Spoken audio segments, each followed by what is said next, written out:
Page 426, number 41, asks us to prove that cosecant of pi over 2 minus u equals secant of u.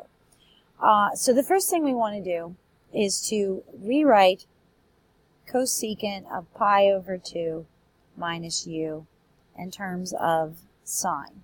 So that's going to become 1 over sine of pi over 2 minus u.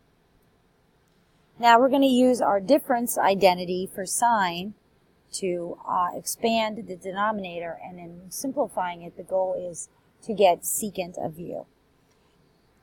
So our difference identity gives us sine of pi over 2 times cosine of u minus cosine of pi over 2 sine of u.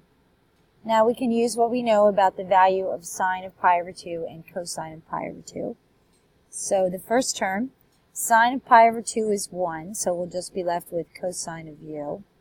And cosine of pi over 2 is 0, so that term will disappear. So we're left with 1 over cosine of u, which we know from our reciprocal identity is secant of u.